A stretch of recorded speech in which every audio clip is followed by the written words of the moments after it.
찬송 드리겠습니다. 찬송가 383장입니다. 찬송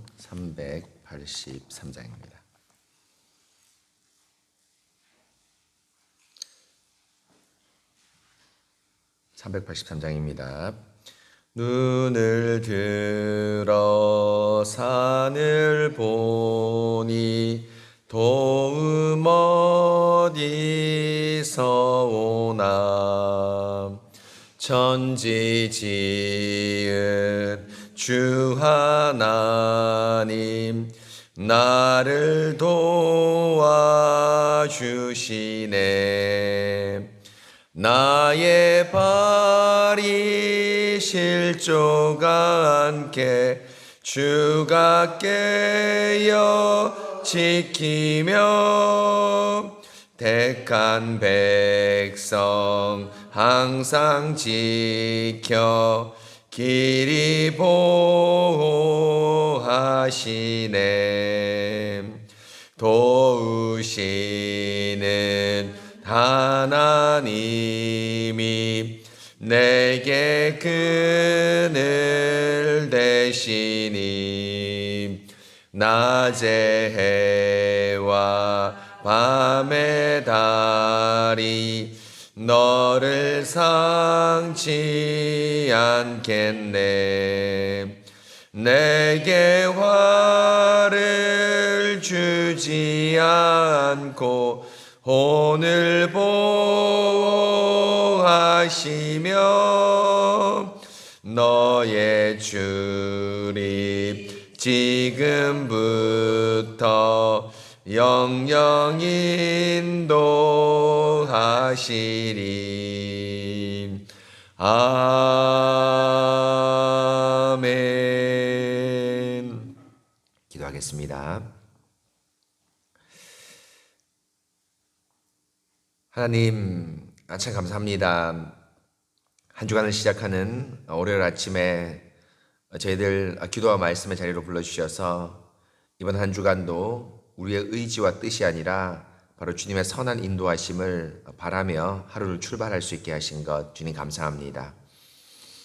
하나님의 선한 인도하심이 저희에게 간절히 필요하고 또 저희가 간절히 소망하고 기도하는 것은 바로 천지 만물을 지으신 하나님께서 우리보다 또 그 어떤 인간보다 이 모든 것을 잘 알고 계시기 때문입니다.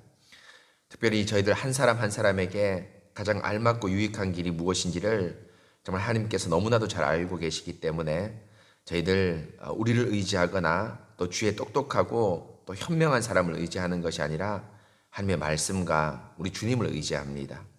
바로 주님이 인도하시는 길이 선한 길이고 그 길을 붙잡는 길이 정말 저희들의 생명이 있는 길이오니 하나님, 저희들 이번 한 주간 주님을 의지하기 위해서 나왔사오니 말씀과 기도로 저에게 나아갈 바를 밝히 비추어 주시옵소서.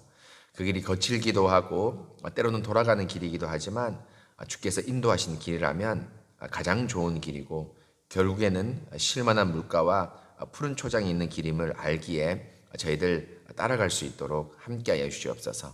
이 새벽 시간 말씀이 귀한 인도자가 되게 하시고 또 성령 하나님께서 친히 함께하여 주셔서 그 길을 걷는 저희에게 큰 격려와 위로를 함께해 주시옵소서.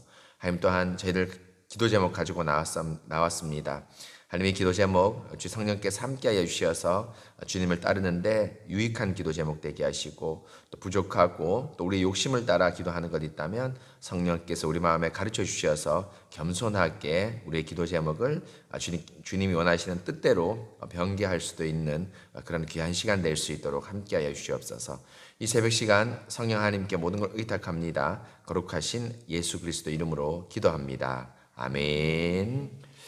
하나님 말씀 보겠습니다. 마태복음 24장입니다.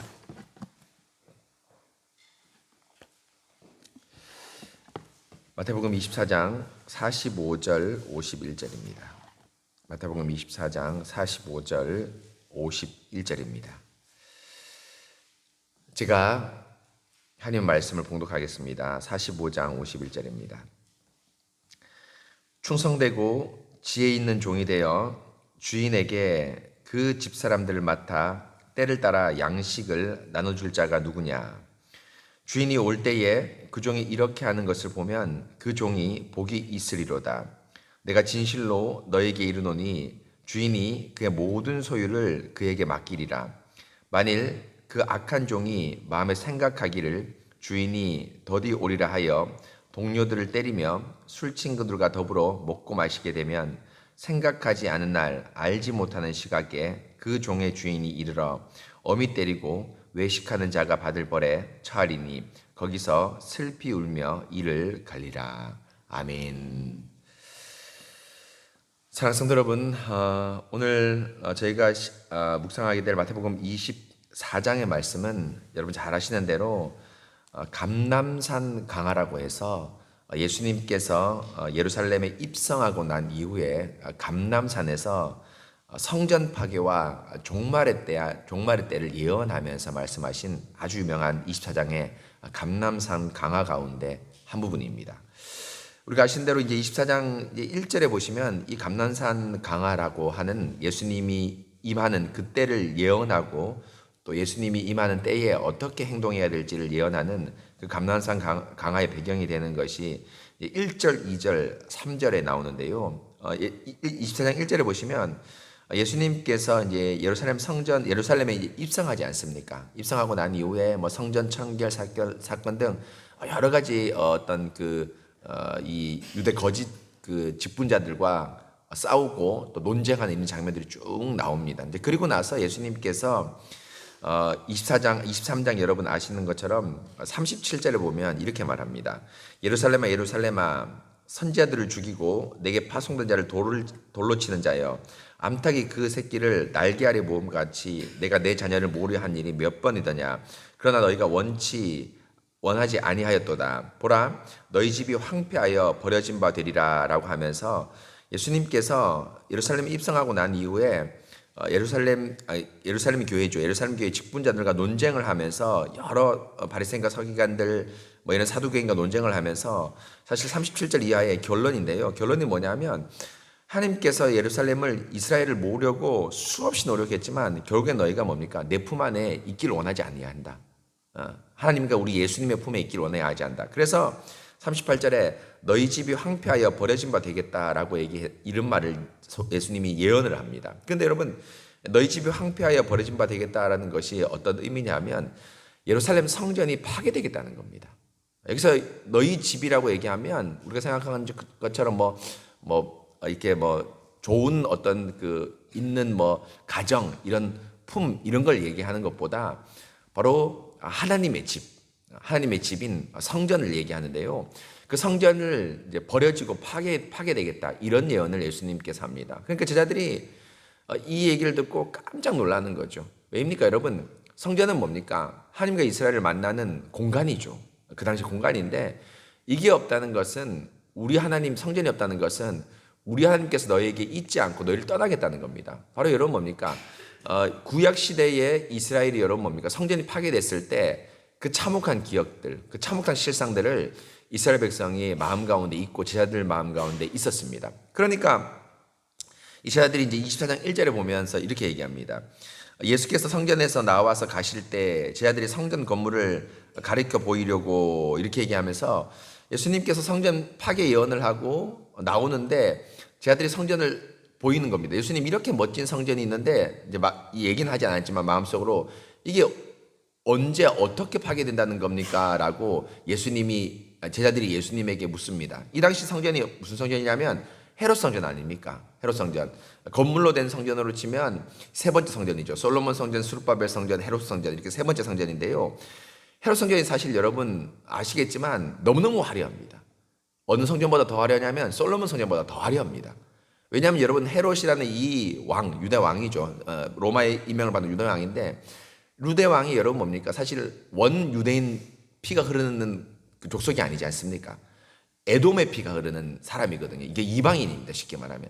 근데 이 에돔의 사람이 유대인을 다스리려고 하니까 정치적으로 조금 지지를 얻어야 되겠는데 가장 좋은 지지가 뭡니까? 성전을 멋지게 지어서 그 성전을 통해서 자신의 어떤 위상도 확보하고 지지도 얻기 위해서 성전을 너무너무 이 헤롯 대왕이 웅장하고 화려하게 지었습니다. 그러니까 이 성전을 보니까 일단은 구약에서는 여러분 뭡니까? 멋지고 화려하게 지으면 뭐냐면 하나님의 영광이 임하는 것과 방불을 하거든요. 그러니까 너무너무 하나님의 큰 영광으로 이스라엘 백성이 생각했는데 이게 파괴된다 하니까 깜짝 놀라면서 예수님이 파괴된다 하니까 깜짝 놀라고 어떻게 이렇게 이 임한 성전이 파괴되겠습니까? 이 멋진 성전이 파괴되겠습니까? 라고 제자들이 이제 묻는 겁니다. 그 묻는 것이 3절에 2절에 나오죠. 이제 이렇게 얘기하니까 예수님이 말합니다. 대답하여 이르시되 너희가 이 모든 것을 보지 못하였느냐? 진실로 너희에게 이르노니 돌 하나도 돌 위에 남지 않고 다 무너지겠다. 완전히 여러분 뭡니까? 뭐 그냥 조금 일부가 무너지는 것이 아니라 포크레인으로 와서 막 밀은 것처럼 완전히 정말 완전히 없어지게 만들겠다라고 예수님이 말합니다. 그러니까 이 제자들이 3절에 이렇게 얘기합니다. 예수께서 감람산 위에 이제 앉으셨습니다. 예루살렘 성전에 나오셔서 사람이 많으니까 거기 묵을 곳이 없는 겁니다. 감람산 쪽으로 갔는데요. 그러니까 예루살렘 성전 맞은편 산에 있는 감람산에 갔는데요. 산 위에 앉으셨을 때 제 아들이 조용히 와서 이르되 우리에게 이르소서 어느 때에 이런 일이 있겠사오며 주의 임하심과 세상 끝에 무슨 징조가 있겠나이까. 그러니까 성전 파괴를 이 사람들이 어떻게 생각하냐면 어느 때 이런 일이 있겠냐라고 할 때 이런 일은 성전 파괴입니다. 돌 하나도 돌 위에 남지 않는 성전 파괴입니다. 근데 이 일을 어느 거하고 매칭시키냐면 주의 임하심과 세상 끝에 징조를 묻고 있는 겁니다. 왜냐하면 유대인은 여러분 뭡니까? 성전 파괴는 뭡니까? 종말에 있을 일이라고 얘기했거든요. 그러니까 성전 파괴를 얘기하니까 제자들이 종말에 있을 일이다라고 생각해서 예수님 성전 파괴와 종말이 어느 때 임하겠습니까? 라고 질문을 합니다. 그 질문 가운데 대답이 이제 4절 이하에 보면 쭉 감람산 강합니다. 그런데 여러분 저희가 살펴본 것은 그러면서 4절부터 여러분 뭡니까? 6절까지는 어떤 내용이냐면 성전 파괴 곧 종말이 어느 때 임할지에 대한 예언이 쭉 나옵니다. 여러분 잘 아시지 않습니까? 4절 이하에 보시면 너희가 사람의 미혹을 받지 않도록 주의하라. 많은 사람이 내 이름으로 와서 이르되 나는 그리스도라 하여 많은 사람을 미혹하리라. 난리와 난리의 소문을 듣겠으나 너희가 삼가 두려워하지 말라. 이런 일이 있어야 하되 아직 끝은 아니니라. 민족이 민족을 나라가 나라를 대적하여 일어나겠고 곳곳에 기근과 지진이 있으리라. 이 모든 것은 재난의 시작이라 하면서 쭉 예수님이 성전 파괴와 종말에 있을 내용들을 쭉 얘기합니다. 그날에 임하거든 겨울에 임하지 않도록 기도하고 뭡니까? 아이벤 여자들 또 만약에 임하면 산으로 도망가고 뭐 이런 내용들이 쭉 이제 24장 36절까지 예수님께서 말씀합니다. 그러니까 제자들이 이 시기를 이제 알았던 거죠. 사실은 뭐 정확히 알았다기보다는 요 징조를 통해서 요런 징조가 임하면 예수님께서 성전을 파괴하고 예수님이 다시 임할 거라는 것을 알았습니다. 이제 그리고 나서 이제 37절에는 예수님이 묻지 않았지만 대답하는 내용이 있습니다. 대답하는 내용이 어떤 내용이냐면 그 시기가 임할 때 너희는 무엇을 해야 되냐? 요걸 예수님께서 말씀합니다. 그러니까 이런 징조가 있으면 너희가 내가 말한 대로 산으로 도망가고 또 그날이 겨울이 되지 않기를 기도하라 하면서 예수님께서 날짜를 지정하는 것이 아니라 징조를 얘기하는데요. 그러면서 그날 예수님이 임할 그날 너희가 이런 징조가 있을 때 어떤 일을 해야 되냐, 어떻게 준비해야 되냐 내용을 37절부터 우리가 읽은 51절까지 쭉 설명을 하고 있습니다. 그러면서 저희가 읽지 않았지만 37절부터 43절은 뭐냐면 그 임하는 때는 언제냐면 노아와 같은 때에 임한다. 노아 임함같이 인자도 그렇게 임한다라고 얘기합니다. 그런데 38절 이하에 뚝 보시면 뭐가 나오냐면 노아의 임할 때 예수님이 다시 오시는데요. 노아의 임할 때가 어떨 때냐 하면 그냥 여러분 뭡니까? 어떤 징조가 있는 것이 아니라 평범합니다.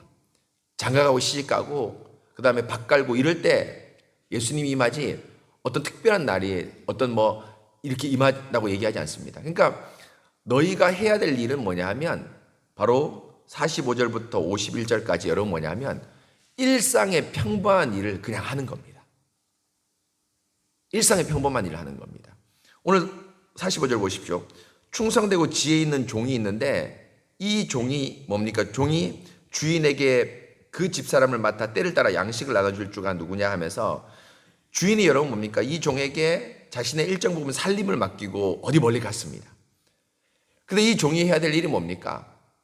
주인이 올 때를 대비해서 뭔가 특별한 이벤트를 하는 것이 아니라 주인이 맡겨둔 일을 그냥 성실하게 하는 겁니다. 그럼 성실하게 하면 자기도 어느 때 생각하지 못했는데, 예를 들면 인자가 임할 때 누구도 생각하지 못한다고 얘기했습니다. 노아의 임함같이 장가가고 시집가고 밭갈고 할 때 예수님이 갑자기 오는 겁니다. 우리가 일상생활을 할 때 예수님이 어느 순간 갑자기 오는 겁니다. 우리가 일상생활을 하고 봉고차 타고 가다가 예수님이 오실 수도 있고요. 오늘 저녁에 직장 마치고 회사에서 집에 돌아갈 때도 예수님이 오실 수도 있고요. 언제 올지 아무도 모르겠습니다. 모릅니다. 그런데 그 일을 할 때, 그 예수님이 임할 때 우리가 뭐 해야 되냐? 일상의 일을 정직히 그대로 잘 행하면 된다. 이런 얘기를 하는 겁니다. 여기서 충성되고 지혜 있는 종은 특별한 이벤트를 하는 것이 아니라 뭡니까? 주인이 맡겨진 일을 성실히 잘하는 겁니다. 일정 부분 살림을 맡겼는데 그 살림을 잘하면서 스라에 있는 모든 어떤 또 다른 종들, 또 다른 사람들에게 먹을 거를 잘 나눠주면서 맡겨진 일을 잘하는 겁니다. 반대로 악한 종은 뭡니까? 야, 주인이 있을 때는 잘했는 것 같습니다. 그런데 주인이 없으니까 어떻게 하는 겁니까? 여기 자기 살림인 줄 알고, 내 건지 알고 뭐 하는 겁니까? 술 먹고 난장판을 소위 말하면 그렇게 하는 겁니다. 그러면 예수님이 딱 임해서 여러분 뭡니까? 악한 종을 심판하고 여러분 뭡니까? 착하고 충성된 종은 칭찬한다. 예수님께서 받아들인다. 이런 내용을 얘기하지 않습니다. 이런 얘기 얘기합니다. 그런데 여러분 이게 뭐냐 하면 지금 제 아들에게 하는 말이 있습니다. 무슨 말이냐? 이 제 아들이 성전 파괴 때문에 예수님이 예루살렘 입성하는 그 예언 때문에 이런 얘기를 한 거 아닙니까? 그러니까 쉽게 말하면 너희가 지금 해야 될 일을 충성되게 그냥 잘하라는 겁니다. 이 제자들에게. 그런데 너희가 해야 될 충성된 일이 뭘까요? 여러분 뭡니까? 지금 이 상황이 여러분 곧 앞에 26장부터 이제 뭐가 시작됩니까? 예수님의 십자가의 행위 시작됩니다. 본격적으로. 24장 앞에 23장까지는 여러분 뭐냐면 예수님이 예루살렘에 입성해서 논쟁하는 장면이 나오거든요. 그런데 24장, 25장 감난산 강화를 끝나고 나서 26장부터는 이제 본격적으로 산헤드린 공회가 예수님을 공격하면서 십자가에 못 박히는 장면이 26장, 27장에서 쭉 나옵니다. 그런데 제자들이 해야 될 일상적인 일이 뭡니까? 바로 뭐죠? 예수님을 지지하는 겁니다. 십자가에 못 박히고 이제 모든 이스라엘 교회가 예수님을 버리고 예수님을 지지하지 않을 겁니다. 그런데 너희는 뭘 해야 된다? 어떤 일이 있더라도 십자가를 떠나지 말고, 소위 말하면 십자가를 떠나지 말고 어떻게 해라? 나를 지지해라. 이 얘기를 하는 겁니다. 바로 이것이 인자가 임할 때 우리가 해야 될 일입니다. 쉽게 말하면 여러분, 우리는 어떻게 얘기할 수 있습니까? 특별한 일은 없습니다. 종말이 임한다고 여러분 다미선 선교회처럼 옛날에 어떤 이벤트를 할 필요가 없습니다. 여러분 뭡니까? 새벽기도 오시고 아침에 열심히 밥 지어서 남편, 자녀들에게 따뜻한 밥 먹이고, 남편은 그 밥 먹고 가서 뭐 합니까? 열심히 일하고, 또 이 일을 하면서 여러분 뭡니까? 이게 하나님의 뜻인가 고민하고 성실하게 정직하게 일하고, 저녁에 갔다 와서 가정경건회하고, 또 주일에 예배드리고, 이 일입니다. 이게 여러분 뭡니까? 우리 주님이 우리에게 하신 일상적인 일입니다. 또 지난주 주일의 설교를 여기다 이제 한 스푼 더 이제 얹으면요 뭡니까? 강단의 말씀을 지지하면서 바울과 디모데와 우리 새순교의 설교를 떠나지 아니하면서, 그 믿음에 떠나지 아니하면서 여러분 뭡니까? 혼인을 금하고 어떤 음식물을 먹지 말라고 하는 자기 마음대로 신앙생활 하지 아니하면서 뭡니까? 말씀을 따라 순종하는 것. 이게 여러분 인자가 올 때까지 우리가 해야 될 지극히 일상적인 일입니다. 그래서 여러분 어떤 특별한 일이 있는 거 아닙니다. 여러분 제가 어제 주일 낮설교 때 말씀드린 것처럼 신천지 PD 수첩을 제가 어제 밤에 가서 아내하고 같이 봤습니다. 제목이 정확히 뭐냐면 신천지와 거짓으로 만든 천국입니다. 프로그램 제목이 신천지와 거짓으로 만든 프로그램. 근데 거짓이 핵심인데요. 와, 신천지 여러분 제가 알고 있었지만 어제 이제 세상 프로그램이, 그들이 예수 믿는 사람이 아닙니다. 그렇죠? 그 방송국이 예수 믿는 사람이 아닙니다. 세상 프로그램이 정치와 그 종교의 관계, 유착 관계를 끊으려고 들추어내면서 하나님이 도구로 쓰시는 거죠. 들추어내면서 신천지의 거짓을 얘기하는데 온통 거짓입니다. 온통 거짓. 모략전도. 한 사람을 전도하기 위해서 여러분 뭡니까? 8명, 9명이 조직돼서 어떤 사람이 불도였는데 전도를 하기 시작한 거예요. 불도에 전도를 하기 시작한 거예요. 이 사람이 믿지 않으면 여러분 뭡니까? 그 사람은 카페에서 대화가 있는데 갑자기 스님이 딱 나와서 뭐 하는 겁니까? 너가 뭐 얼굴에 뭐가 꼈다. 뭐가 꼈다. 이상한 마가 꼈다. 이렇게 얘기하면서 막 예언을 하는 겁니다. 그래서 이 사람이 어휴 스님이 왔네 하면서 스님이 자기 얘기를 다 맞추는 거예요. 근데 알고 보니까 그 이전에 전도를 했던 사람들이 다 조직을 하는 겁니다. 심지어 그 카페 자체를 통째로 빌려서. 무슨 말인지 아시겠죠? 카페 자체를 통째로 빌려서 이 사람 한 명을 전도하기 위해서 거짓말을 하는 겁니다. 근데 문제는 그 사람들이 거기 꼬임을 해서 딱 넘어가지 않습니까? 그럼 어떻게 되냐면 그 사람이 이제 신천지 안에서만 생활하는데 그 신천지를 오랫동안 취재한 기자가 뭐라 하는지 아십니까? 격리나 반격리 상태에서 이 사람을 세뇌시킨다. 세상과 완전히 격리하거나 혹은 반격리, 거의 세상과 통하지 않으면서 하면서 세뇌시키는 겁니다. 그러니까 여러분 무슨 말이냐? 저들에게 일상적인 일이 없는 겁니다. 여기 말하는 일상적인 일이 없는 겁니다. 거짓에서 온통 거짓에서 쌓여서 여러분 뭡니까? 이렇게 거짓 지옥으로 발걸음을 내딛고 있는 거죠. 여러분 보십시오. 예수님이 뭐라고 얘기했습니까? 소위 말하면 우리가 24시간 교회 오라고 얘기하지 않습니다. 일상적인 일이 분명히 있다고 얘기하죠. 주인의 뜻을 따라 그 집사람들에게 양식을 나눠줄 자, 자기 일입니다. 내 일입니다. 내 일을 성실하게 해야 됩니다. 그 일 자체도 우리 하나님의 일입니다. 여러분이 가정에서 엄마로서 아빠로서 직장인으로서 또 이웃의 좋은 주민으로서 그 일도 우리 예수님의 일입니다. 예수님이 맡기신 것 하루하루 잘할 때 그때 예수님이 여러분 우리에게 임하는 겁니다. 여러분 바로 뭐냐면 제 아들이 지금 해야 될 일, 예수님을 끝까지 지지하는 것. 우리가 해야 될 일, 우리가 맡겨진 일상적인 일을 하면서 예수님을 끝까지 지지하는 것. 바로 이것이 우리가 맡겨진 일이죠. 여러분 이번 한 주간의 일도 여러분 일상적인 일들이 계속 펼쳐질 겁니다. 그렇죠? 여러분 아침마다 밥을 먹고 또 운동하고 일하고 또 사람들 만나고 이런 일을 할 겁니다. 그 일 자체가 우리 하나님의 일입니다. 그리고 그 일 자체에 여러분 뭡니까? 말씀과 믿음을 가지고 정직하고 성실하게 행하십시오. 주일날 예배 드리러 와서 열심히 예배 드리고 말씀을 순종하십시오.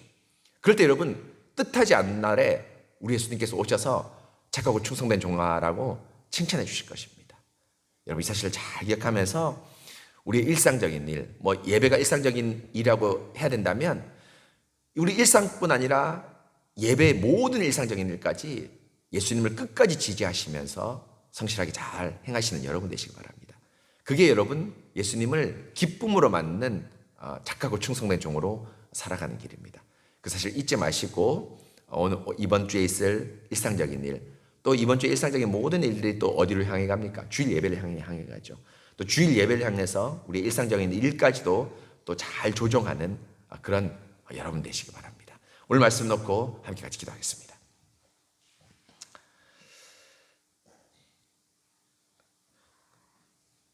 하나님 참 감사합니다. 오늘 저희들 마태복음 24장 감람산 강화를 보면서 성전 파괴와 더불어 세상 끝에 있을 종말에 있을 일들을 예수님께서 예언하시는 모습을 잘 보게 되었습니다. 처처의 기근과 지진과 난리와 전쟁통이 있을 때인데 그때 바로 예수님이 임하신다고 말했습니다. 그러면서 그때 해야 될 일이 뭐냐 하면 종말이 있기 때문에 어떤 특별한 이벤트, 어떤 특별한 일이 아니라 바로 우리에게 맡겨진 일들을 성실히 잘 감당하는 겁니다. 바로 집주인이 그 종에게 자신의 살림을 맡겼다면 그 종은 맡은 살림을 성실하게 잘 감독하고 또 분배하면서 주인의 살림에 충나지 않게 그렇게 성실히 일하는 것, 바로 그것이 종말이 있을 그날을 준비하는 것입니다. 우리가 해야 될 일 무엇입니까? 어떤 특별한 이벤트를 하는 것이 아니라 저런 열광주의자들처럼 어떻게 하는 것이 아니라 우리가 맡겨진 엄마로서 또 아버지로서 또 직장인으로서 성실히 잘 믿음을 가지고 행하고 또 주일 예배 성실히 잘 드리면서 예수님을 지지하면서 저희들 행하는 것, 바로 이것이 우리가 예수님 오실 때를 준비하는 지극히 일상적인 일입니다. 하나님, 이 사실을 잘 기억하면서 우리에게 맡겨진 일주일간의 이 일상적인 일도 주님께 충성된 마음으로 성실히 잘 봉사할 수 있도록 주님 함께하여 주시고, 또 나아가 가장 일상적이지만 중요한 일, 예배드리는 일 역시도 저희들 잘 준비하여서 정말 그 믿음에 떠나지 않고, 이 강단을 떠나지 않고 이 강단에 허리를 묶으면서 정말 우리 주님의 말씀대로 신앙생활을 할 수 있는 저희들 될 수 있도록 함께하여 주시옵소서. 오늘 말씀 잘 기억하면서 우리의 일상을 돌아봅니다. 거기에 기도가 필요하다면 기도할 수 있도록 도와주시고, 또 은혜가 필요하다면 주님께서 꼭 은혜를 내려주시옵소서. 그래서 우리의 일상이 주님을 항상 따르고 지지하는 성실하고 정직한 저희들 될 수 있도록 함께하여 주시옵소서. 사람에게도 칭찬받고 세상 사람들에게 칭찬받는 좋은 기독교인이 될 수 있도록 함께하여 주시옵소서. 주님 감사합니다. 거룩하신 예수 그리스도 이름으로 기도합니다. 아멘. 기도하신 후에 자유롭게 기도하시겠습니다.